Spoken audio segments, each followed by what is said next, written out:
Since the dawn of time, the retention of the League of Legends player base relied on two things: new champions and new skins. On the skin side, you might have noticed that Riot is still going very strong, releasing about 8 new skins every patch. In fact, it's kinda becoming a meme now. Every League of Legends event is a simple promotion for skins. But very quickly, we don't really have the opportunities anymore, but can we talk about the newest skins? Like, yeah, it's nice that they are vaguely themed after Dark Souls and Elden Ring, but can we talk about Cho'Gath?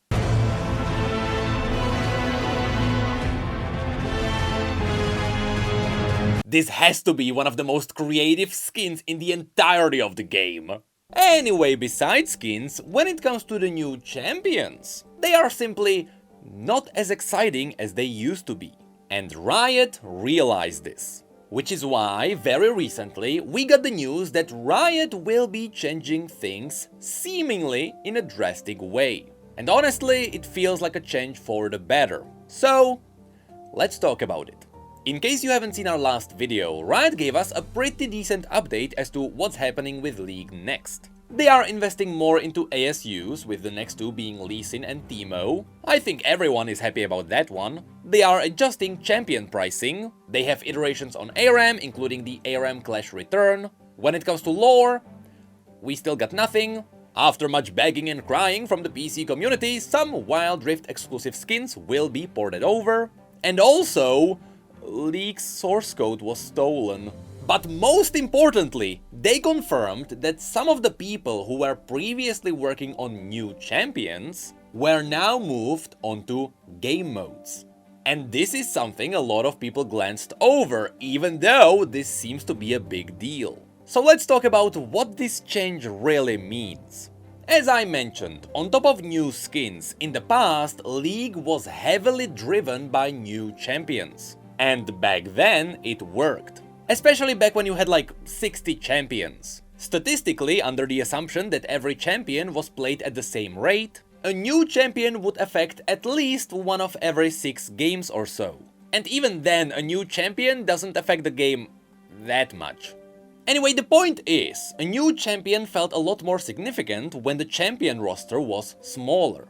Partially, it was because of the story these champions brought to the table. And I'm not talking about the raw lore that came with them.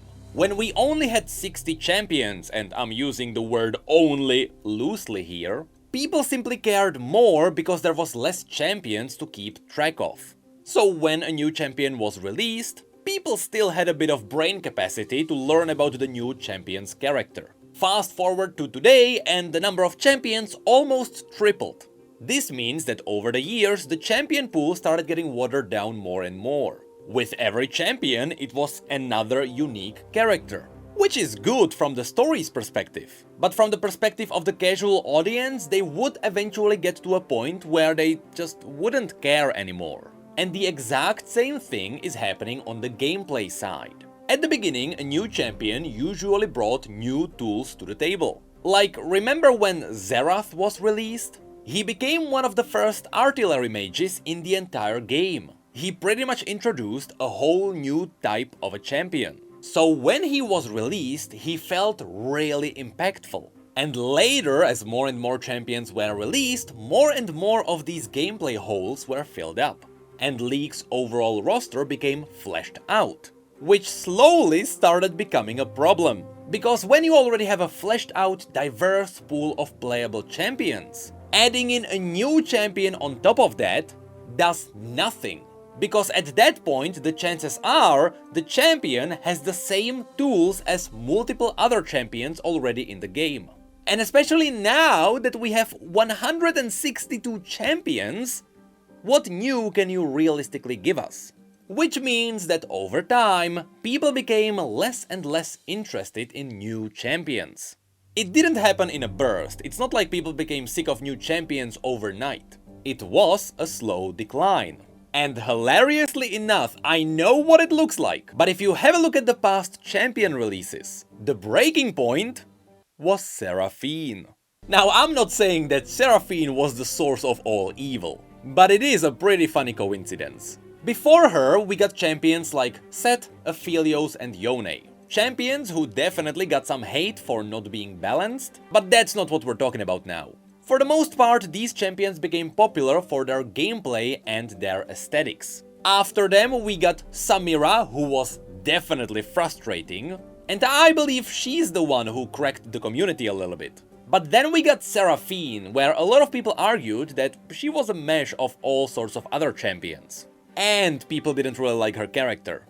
Then, I don't know what Riot did, but people keep telling me that they didn't release anyone. Which was followed by Viego, a very popular champion. Gwen, another one who angered the community with her immunities. Akshan with the revives, who followed in the exact same steps. Vex was the last one who seemed like a bit of a light at the end of the tunnel, but then the tunnel dimmed again. And it dimmed all the way to the present days. And so, over the years, champions became less and less of a driving force in League of Legends. And as people started caring about new champions less and less, it drove forward the importance of skins. This is why, about 3 years ago, Riot went through a little bit of a shift with new champions. Instead of the champions being the big focus of a big patch, beginning with the Spirit Blossom event, Riot started bundling new champion releases with the releases of new skin lines. They still separated the release to give the champions some breathing room. For example, they would release the skins first and then 2 weeks later the champion would come out as well, but they were all still part of the same big patch.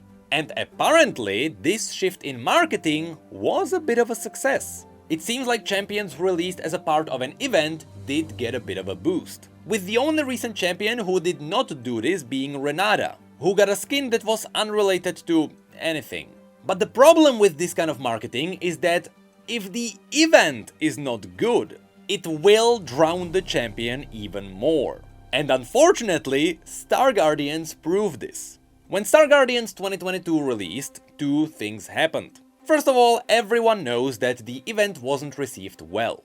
We got a visual novel for the third time, we got recycled spellbook and, I believe, 10 new skins. And unfortunately, Neela was part of it. She got to be part of the visual novel, which, to be fair, that part was probably the most interesting, but she came a bit later, and by that point, people already got bored of the story and they started skipping most of the visual novel. Also, this meant that she got a bunch of Star Guardian lore, but she also got her own canon lore on the side, which prevented most people from getting a clear picture as to what her character is like. But all of this is still part of the first problem, the fact that the event didn't really stick the landing. The second problem is that Riot released 12 skins, and since Neela was one of them, she immediately got drowned by all the new stuff. And so in her case, even though she got bundled into a big event, it still didn't help with boosting excitement for that champion. Which, at this point I should say, I'm not saying nobody was excited for that champion. I'm just saying, statistically, over the years, people got less and less excited for new champions. This isn't just my random opinion. Based on the feedback Riot got from the latest news, that really seems to be the case. And Riot themselves acknowledged it, which finally brings us to the big change. For the first time since the dawn of League's time, Riot is shifting their focus away from new champions, but not from new skins, and towards new gameplay. As I mentioned in the video, they confirmed that there will be less people working on new champions, and more people working on the Summoner's Rift team, as well as the game modes team. As I just explained, based on Riot's history with new champions, this absolutely makes sense. And it is reassuring to see Riot making this step. In most cases, when the player's interest in a game shifts around, if the game doesn't shift around with them, they will suffer a big player loss. To give you a great example of this, over the years, Fortnite slowly bled some of their players. Because after some players mastered the art of building, they could dominate nearly every lobby. And so, Fortnite shifted around and gave people the no-build mode, which skyrocketed the player base because they followed what their players were interested in. Despite the fact that building is what separated Fortnite from the other battle royales in the first place. And League is now facing a similar challenge. Can they shift their game around to satisfy players who are no longer satisfied by new champions? Well, the answer really is game modes. Or to be more precise, game experiences. As I mentioned, Riot is now shifting their focus on the gameplay of League of Legends, which means more experimentations with game modes, as well as bringing back older game modes, hopefully besides just Earth. Speaking of which, I am totally down to make a video talking about all the experimental game modes that would work in League's engine. Like, ever since Nico's update was revealed, so many people jumped on the idea of using her new abilities for a game of prop hunt. And I genuinely believe this is a great idea. A game mode that's actually about having fun with the gameplay and not about winning. That would be a change for League of Legends. So let me know if you'd like to talk about this topic. There is a lot more that we can put together. Anyway, game modes are not the only new experience that Riot is fiddling with. In case you don't know, last patch, Riot was testing something called cupcakes for heartaches. Apparently, this was a test for a new kind of meta experience, just like the visual novel, except it is not gonna be visual novel. In case you haven't heard about it, that's because this was only teased for Australia. And the entire thing was very simple. It was all in client, there were 3 missions and you completed them by clicking at 3 things that were around the screen. It was all supposed to be you baking cookies. It didn't really look like much, but that's because that was on purpose, it was a test. Because in the background, there is a big twist. This entire thing was made in Unity. And it was a test to see if Riot can make actual minigames inside the client. I mean, when Arcane came out, remember when we got that 3D point-and-click game that looked like it was from the 90s, but it was running in your browser? I love that one, and if Riot is trying to figure out how to make that run in the client, that's awesome.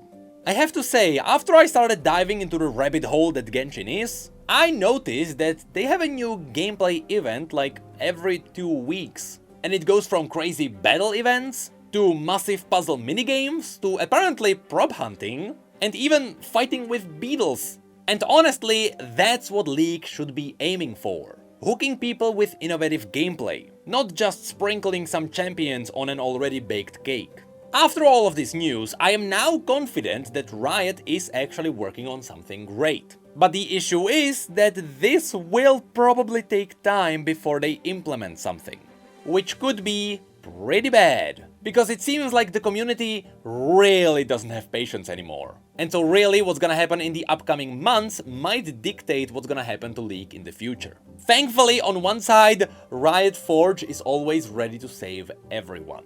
But also there is the darker side. Since it was pretty much confirmed that new champions might slow down a little bit, this also means that the lore will suffer. Because new champions always brought new stories. Now there will be even less of that. And you know, I'm fine with that. We are already at the bottom of the barrel. What are you gonna do? Push us to hell?